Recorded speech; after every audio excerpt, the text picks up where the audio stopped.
Բարև ձեզ, Ստեփան Գրիգորյան YouTube-յան ալիքի մասնակիցներ։ Ողջունում եմ ձեզ բոլորիդ։ Այսօր ապրիլի 27-ն է։ Մենք շարունակում ենք մեր աշխատանքը, որը շատ ու շատ կարևոր է եւ սփյուռքայության համար, եւ արցախայության համար, եւ բոլոր առանց բացառությամբ Հայաստանի Հանրապետության քաղաքացիների համար։ Մենք տեսնում ենք ինչքան արագ ամեն ինչ փոխվում է աշխարհում, ու պետք է սովորենք adekvat արձագանքել։ Մեր ձեզ այդ աշխատանքը ցույց տվեց, որ մենք բավական adekvat արձագանքում են ռեալություններին, այն զարգացումներին։ Մեր առաջարկությունները հետո ժամանակը ցույց է տալիս, որ շատ օգտակար են, ու այսօր ես երկու օրինակները բերեմ մեր առաջարկությունների, մեր կարծիքների, որոնք ցույց տվեցին, որ մենք ճիշտ էինք մեր վերլուծություններում, մեր կանխատեսումներում։ Այսօր գլխավոր երկու հարցից մենք կխոսենք, գլխավոր հարցերից երկուսը։ Հռոմում process-ներ, դուք հիշում եք երեկվա հուղարկավորությունը Հռոմի Պապի Ֆրանցիսկոսի, ու այնտեղ հավաքվեցին ամբողջ աշխարհի պետությունների լիդերները կամ երկրորդ դեմքերը, ու այնտեղ process գնաց Տրամփ, Զելենսկի, Տրամփ, Մակրոն, շատ հետաքրքիր process-ներ։ Հենց դա էլ պատճառը, որ ես հիշում եք, առաջարկում էի, որ Նիկոլ Փաշինյանը գնա Հռոմ, նույնիսկ ոտի վրա 3 րոպե, 2 րոպե խոսալը Տրամփին կարող էր լինել շատ կարևոր պահ, ավելի արագացնել համագործակցությունը Միացյալ Նահանգների հետ, ավելի խորացնել, գնում է համագործակցությունը, ճիշտը ձեզ ասեմ, բայց դուք հասկանում եք, արագ է ամեն ինչ փոխվում, պետք է ինչ-որ բաներ արագացնես, բայց մենք չգնացինք, այնուամենայնիվ պետք է ասեմ, որ ես կբերեմ օրինակներ, ոնց պետությունները օգտագործում էին այդ պահը, որ կարող են մոտենալ Տրամփին, Մակրոնին, Ստարմերին, Մեծ Բրիտանիայի վարչապետին, ոնց կարող են արանքում իրենց հարցերը լուծել, այդ օրինակը կբերեմ Էստոնիայի նախագահի օրինակով, որը խոսեց Տրամփի հետ, ու կբերեմ ինչի մասին խոսեց։ Մյուս հարցը կարևորագույն Կայա Կալասի այցելությունը Բաքու, դուք գիտեք, այնտեղ կար արձագանք իր այցելությանը Բաքու, նաև արձագանք կար մեր կողմից պրոեվրոպական, պրոդեմոկրատական փորձագետների, բայց մենք մեր մեսիջները եվրոպացիքին ուղարկեցինք, որ մի քիչ զարմացած ենք, որ առաջի այցելությունը Կայա Կալասը Եվրոմիության արտգործնախարարը կատարեց Բաքու, հետո այնտեղ ինչ-որ բաներ ասեց, որ Ադրբեջանը գլխավոր պարտներն է Հարավային Կովկասում կամ կարևորագույն պարտներն է։ Դրա հետ կապված նաև Եվրոպայում հայտնի պատգամավորները տարբեր երկրների արձագանքեցին, այս թեմայից էլ կխոսենք, այնտեղ կա շարժ, այս մեր կողմից, նաև այդ թվում հայ փորձագետների կողմից բարձրացած հարցը արձագանք եվրոպացիների մոտ ստացավ, ճիշտը ձեզ ասեմ, ու Կայա Կալասը դուք գիտեք այնտեղ հանդիպեց մեր պատվիրակության հետ Հռոմում ու ճշտում էր ժամկետները, երբ պետք է գա Հայաստան, լավ լուր է, բայց ուզում եմ ասել դրա հետ էլ կապված մի քանի խոսք ուզում եմ ասել կարևորագույն։ Հիմա գիտեք, նաև բացի այդ երկու կարևորագույն մեծ հարցերից, ես պետք է ասեմ, որ շատ բաներ կատարվում են աշխարհում։ Ռուսաստանում պայթացրեցին գեներալ Մոսկալիկին, այսօր կասեմ ինչով կարևոր էր այդ գեներալը, ում պայթացրեցին Մոսկվայի շրջանում, Բալաշիխայում, մեծ պայթյուն էր Իրանում, Բանդարաբասում, ու կասեմ ինչով է այդ նավահանգիստը կարևոր, այսօր սկսվում է պաշտոնական այցելությունը Նիկոլ Փաշինյանի Էստոնիա, ինչը միանշանակ է ողջունում եմ, Էստոնիան կարևոր երկիր է, ես կասեի այդպես, արևելյան Եվրոպայի մասում Եվրոմիության, այս հարցերի շուրջ մենք այսօր կխոսենք, ուրեմն սկսում ենք մեր այսօրվա աշխատանքը, նորից կրկնում եմ, այսօր ապրիլի 27-ն է, ուրեմն պայթացրեցին գեներալ Մոսկալիկին, Ով է գեներալ Մոսկալիկը, ում պայթացրեցին Բալաշիխայում։ Բալաշիխա այդ փոքր տեղ է, փոքր քաղաք է Մոսկվայի մոտ։ Այնտեղ են ապրում Ռուսաստանի գեներալները, գլխավոր գեներալները, գլխավոր շտաբից, պաշտպանության նախարարությունից, այնտեղ կարևորագույն տեղ է, որտեղ իրենք ապրում են, աշխատում են, ու պատկերացնում եք, այս կարևորագույն կենտրոնում պաշտպանության նախարարության գլխավոր շտաբի Ռուսաստանի պայթացնում են բարի բուն իմաստով Ռուսաստանի կարևոր գեներալներից մեկի։ Ով է Մոսկալիկը։ Այն մարդն է, որը գլխավորում է այն վարչությունը, գլխավոր շտաբում Ռուսաստանի, որը պլանավորում է պատերազմներ, պլանավորում է հարձակում Ուկրաինայի դեմ, պլանավորում է որ ձորքերը ու որ ուղղությամբ գնան եւ այլ ու իրան պայթացնում են լրջագույն քայլ է արված Ռուսաստանի դեմ, որը ցույց է տալիս ինչքան խոցելի է այսօրվա Ռուսաստանը։ Պարզ է հարց է առաջանում, այս ինչ կատարվեց։ Ես կարող եմ ասել պաշտոնական Ռուսաստանի արձագանքը առաջինը որն է, այդ արձագանքը տվեց ՖՍԲ-ն, Ռուսաստանի անվտանգությունը։ Իրանք ասում են, որ դա Ուկրաինայի ագենտն է, արի տալիս են իր անուն, ազգանունը, գցում են ուկրաինացիների վրա։ Այո, իրոք շատ հավանական է, քանի որ Մոսկալիկը այն մարդն է, որը Ուկրաինայի դեմ պատերազմում գլխավոր դերերից մեկն է խաղում, ուրեմն ուկրաինացիների համար թշնամի է ու շատ հավանական է, որ հատուկ ծառայությունները Ուկրաինայի վերբովկա արեցին ինչ որ ագենտ, որը պայթացրեց, քանի որ Մոսկալիկը գեներալ դուրս եկավ տնից, անցնում էր մի մեքենայի կողքով ու այդ մեքենան այդ պահին պայթացվեց։ Բայց կա երկրորդ վարկած, ես լսեցի ռուս եւ ուկրաինացի հայտնի գործիչների, ովքեր նաեւ ուժային կառույցներում աշխատել են, իրենք ասում են երկու վարկած, կամ ուկրաինացի կարեցին, ինչը ցույց է տալիս, որ Ուկրաինայի ռազմավարական հետախուզությունը սկսեց ուժեղ աշխատել, կամ իրենք ասում են ներքին խնդիր է պաշտպանության նախարարությունում, գլխավոր շտաբում, քանի որ այդ Մոսկալիկին ուզում էին բարձրացնել պաշտոնը, միգուցե այնտեղ բարձրացություն էր դաժան։ Իրանի հետ կապված։ Իրանի նավահանգիստը Բանդարաբաս, այնտեղ պայթյուն էր, այդ կամ հզոր պայթյուն, ես որ կադրերը տեսա, չհավատացի, որ այս ձևի հզոր պայթյուն կարող է լինել առանց պատերազմի, 500 հոգուց ավել մարդիկ վիրավորված են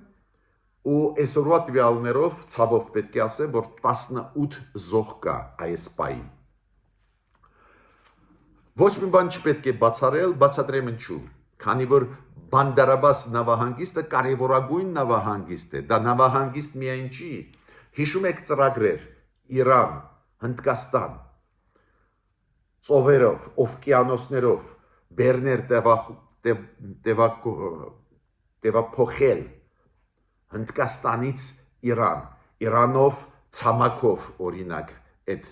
նավերից ցամաքով տեղափոխել Իրանով, Հայաստանով, Եվրոպա կամ Իրանով, Ադրբեջանով, Ռուսաստան, դուք գիտեք այդ ծրագրերը կան ու Բանդարաբաս նավահանգիստը տրվեց Հնդկաստանի ընկերություններին, որ աշխատացնեն ու դարձնեն հենց հաբ, այն կենտրոնը, որի միջոցով ապրանքները կտարածվեն դեպի Եվրոպա, դեպի այլ տեղեր։ Ուրեմն ստեղ պետք չի բացառել նաև հատուկ պայթացնելը, հատուկ քայլեր ինչ որ երկրների կողմից Իրանի դեմ ուղված, էտել դուք գիտեք Իսրայելը վաղուց է ուզում է ռմբակոծել, ոչ մի բան պետք չի բացառել։ Տեխնոգեն այս ձևի պայթյուն, ես տեսա այդ կադրերը, ահավոր պայթյուն էր, չեմ պատկերացնում, որ ինչ որ մի բալոն եթե պայթի կամ ինչ որ մի ցիստերնա, նույնիսկ մեծ նավթի, բենզինի եթե պայթի, այս ձևի պայթյուն կլինի, այստեղ արհեստական միջամտություն, տերոր ակտ չի բացառվում։ Նու հիմա գնում ենք քննությունը, մենք կարող ենք ենթադրություն անել, ես ուղղակի ձեր ուշադրությունը դարձրեցի Բանդարաբասի կարևորության մասին այդ նավահանգիստին։ Օմանում ավարտվեց երրորդ փուլը Միացյալ Նահանգներ Իրան։ Չեմ խորանում, երրորդ փուլը այդ բանակցությունները կապված էին շատ ու շատ կոնկրետ հարցերին։ Ինչով է կարևոր այդ երրորդ փուլը, երբ որ փորձագետները նստած են ու քննարկում են, օրինակ, ոնց հանվեն սանկցիաները Իրանի դեմ, ոնց Միացյալ Նահանգները միջազգային հանրությունը կարողանա վերահսկել Իրանի միջուկային ծրագրերը, որ այդ ծրագրերը խաղաղ նպատակով օգտագործվեն, այլ ոչ թե զենք արտադրվի։ Կոնկրետ ու երկու կողմերն են, Իրանն էլ ու ավելի ուշ պետդեպարտամենտը հայտարարեցին, որ օգտակար բանակցություններ են, լուրջ մթնոլորտում էին, բայց ստեղ էլ ես ուզում եմ մեր կառավարությանը ասել, ոնց են պաշտպանում իրենց շահերը պետությունները։ Երբ որ Միացյալ Նահանգները սկսեցին առաջի փուլը, հիշում եք, անցավ նույն Օմանում, երկրորդը հիշում եք փուլը ապրիլի 23-ին անցավ Հռոմում, հիմա նորից Օմանում հանդիպեցին երեք, ես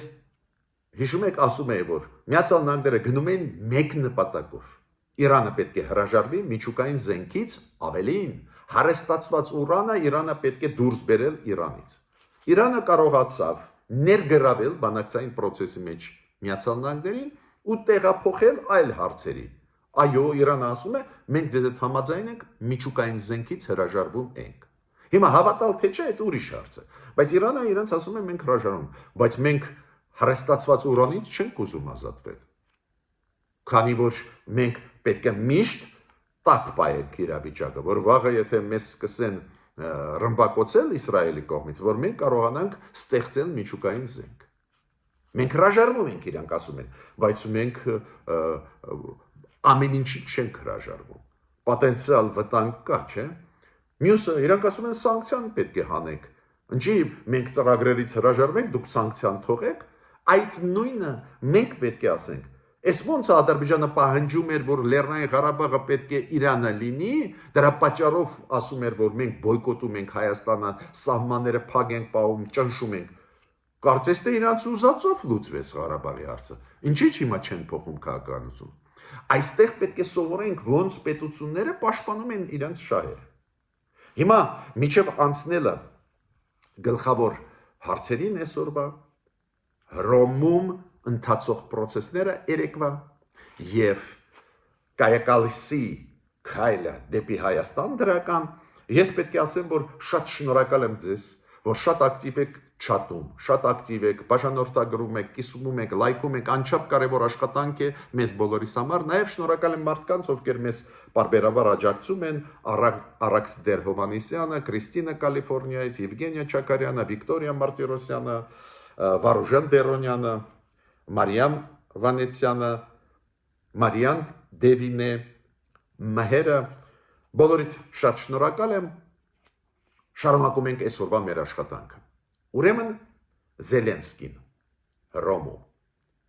Նու առաջինը Զելենսկուն Հռոմում էլ շատ լավ ընդունեցին, այդքան լավ, որ խախտեց պրոտոկոլը Վատիկանը, դուք գիտեք այդ ավանդույթները Վատիկանի արարողակարգի շատ լուրջ են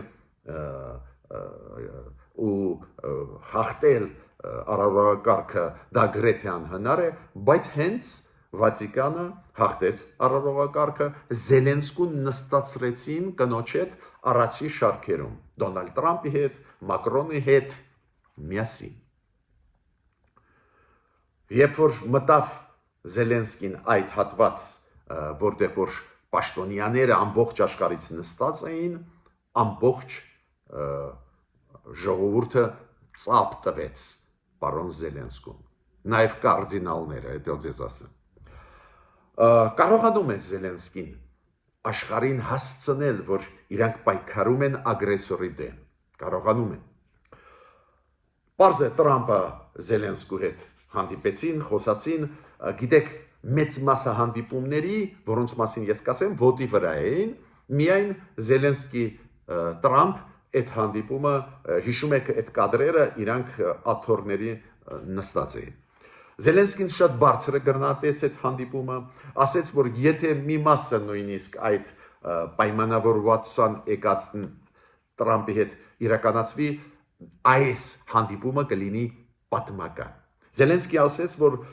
մենք համաձայն ենք լիակատար եւ անվերապահ հրադադարի այդ Տրամփի ուզածը ու ինք ասաց իրոք Տրամփը ճիշտ է զոհվում են մարդիկ մենք համաձայն ենք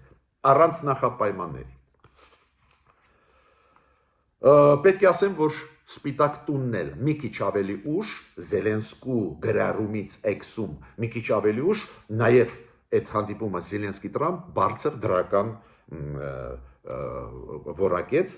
դա լավ է ամբողջ դեմոկրատական աշխարհի համար բայց նայեք ոնց էին աշխատում բոլոր դաշնակիցները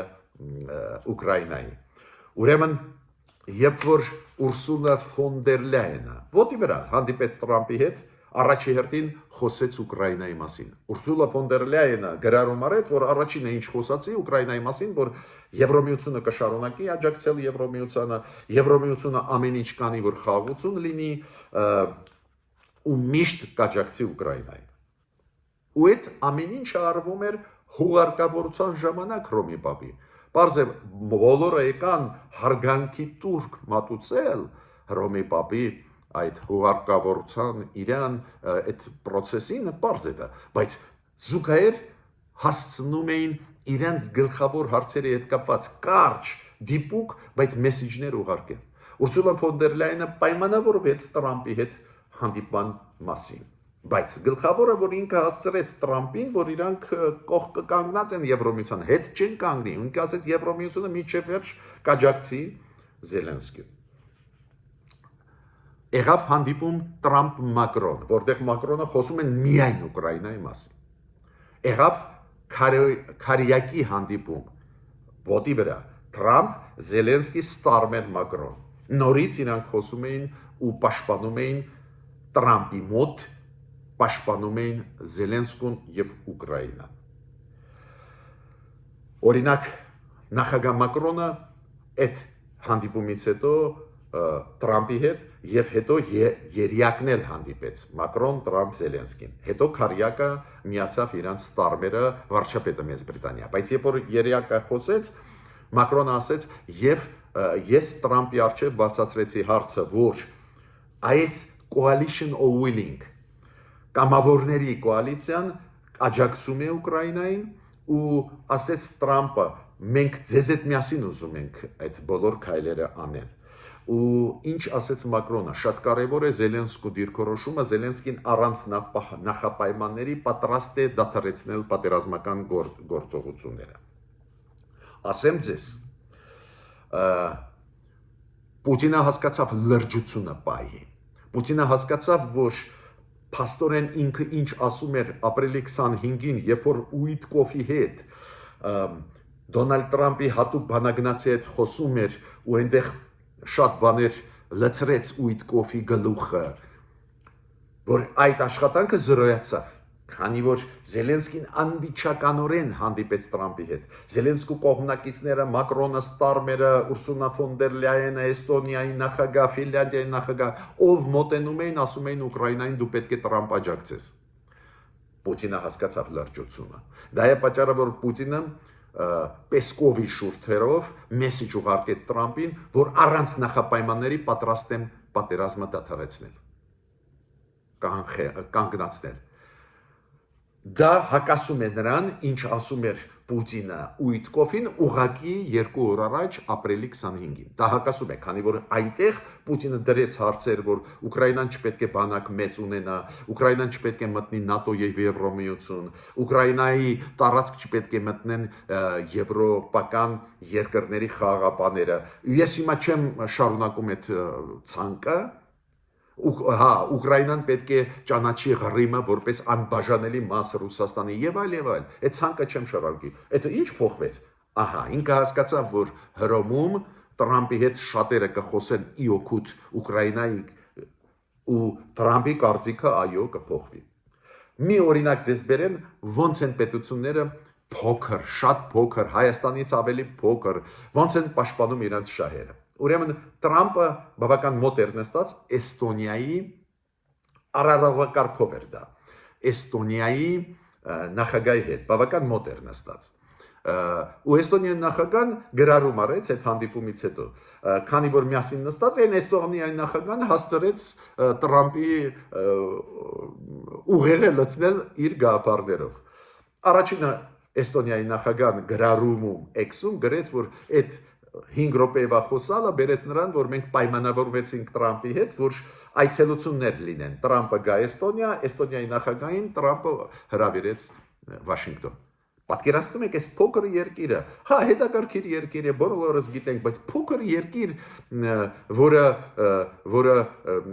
որի ազդեցությունը պարզ է կա Եվրոմիությունը, այդ հավասար երկրների Եվրոմիությունն է, բայց փոքր երկիր է, ինչ շատ մեծ տնտեսական ազդեցություն կարող է ունենալ կամ ստրատեգիկ դեր խաղալ, բայց Էստոնիայի նախագահան կարողացավ պայմանավորվել, որ Տրամպը գա Էստոնիա ու ինքը գնա Էստոնիա։ Երկրորդը ինքը խոսեց պարզ է Եվրոատլանտյան համագործակցության մասին, գիտեք, Տրամպը Եվրոատլանտյան համագործակցության նկատմամբ մի քիչ пассив է, Էստոնիայի համար դա վտանգ է, ու Էստոնիան ասում է, բայց այս պետք է զարգացնենք ՆԱՏՕ-ն, որ պաշտպանվենք Ռուսաստանից։ Էստոնիայի նախագահան հասցրեց խոսել Իոքուտ Զելենսկու։ Իդեպ ասեմ ձեզ, ես ողջունում եմ, որ Նիկոլ Փաշինյանը այսօրվանից գնում է պաշտոնական այցով Էստոնիա, Էստոնիայի ղեկավարների հետ պետք է հանդիպի, դա էլ ողջունում եմ։ Բայց ինչ եմ ուզում ասել, փոքր երկիր, բայց տեսեք ոնց ուժեղացրեցին հնարավոր համագործակցությունը Միացյալ Նահանգների հետ։ Հիմա Կայա Կալասի մասին։ Դու գիտեք, եւ ես բարձրացրեցի այդ հարցը մի քանի անգամ։ Ես բարձրացրեցի այդ հարցը, այլ փորձագետները բարձրացրեցին հենց պրոդեմոկրատական, պրոեվրոպական։ Ես հիմա չեմ խոսում այդ գիտեք, հակա եվրոպական դեմքերի պրոռուսական, դրանց մասին չի խոսքը։ Մենք նորմալ մարդիկ, ովքեր տեղը տեսնում են Հայաստանի Եվրոպայում, ովքեր պրոդեմոկրատական են, այնուամենայնիվ զարմացած էինք։ Ինչու Կայա Կալասը առաջի այցելությունը Հարավային Կովկաս կատարում է Բաքու։ Հիշում եք, ես մի քանի անգամ այդ հարցը բարձրացրել եմ, երբ որ մոտավորապես 1 շաբաթ առաջ պարզվեց, որ ինքը այցելում է պաշտոնական այցով Կայա Կալասը Ադրբեջան։ Ով է Կայա Կալասը, հիշում եք։ Եվրոմիության արտգործնախարարը եւ անվտանգության հարցերով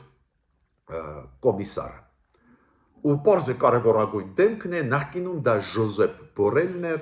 որը շատ սկզբունքային դիրքորոշում ուներ, անընդհատ քննադատում էր Ադրբեջանը եւ էթնիկ զտման համար հայերի եւ մարդու իրավունքների ահավոր վիճակ, այնտեղ հարյուրավոր ի պաշտոնե Եվրոմիության կողմից, Եվրոխորհրդի կողմից ճանաչված քաղբանդարկյալներ են։ Հարյուրավոր, հասկացաք, այդ ես չեմ ասում, իմ գնահատականը չի, այդ Կայա Կալասի գնահատականն է։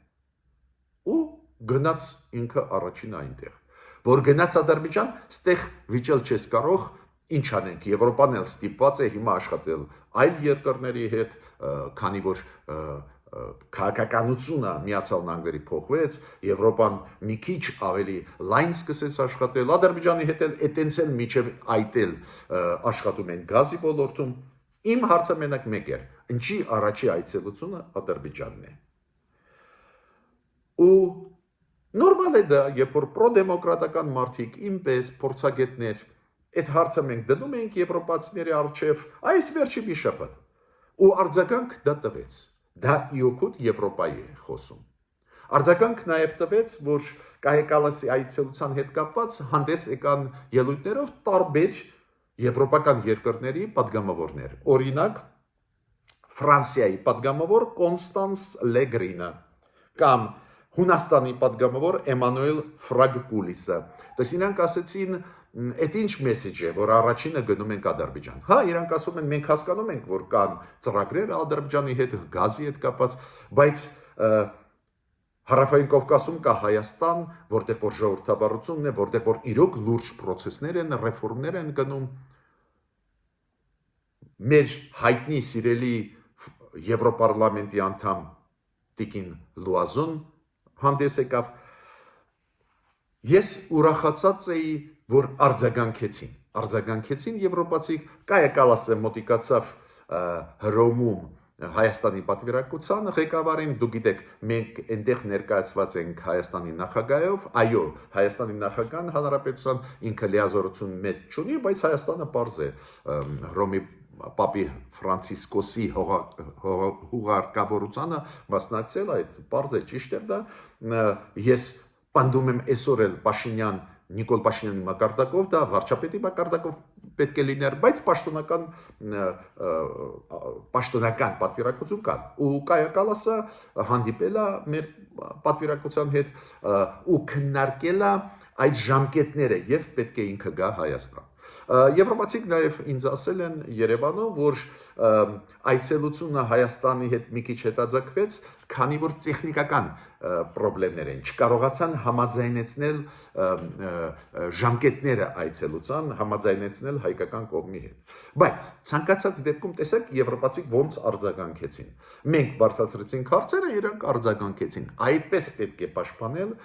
պետության շահերը, հասարակության կողմից, սփյուռքահայության կողմից նաև։ Ես պետք է թվարկել անունները մարդկանց, ովքեր արձագանքեցին այդ թեմային, Կայա Կալասի հետ կապված, օրինակ Վահան Տորոյանը, Տոմա Մանուկյանը, Անուշ Քոչարյանը, Մարիամ Կարապետյանը, Արմինե Գրիգորյանը, Վահան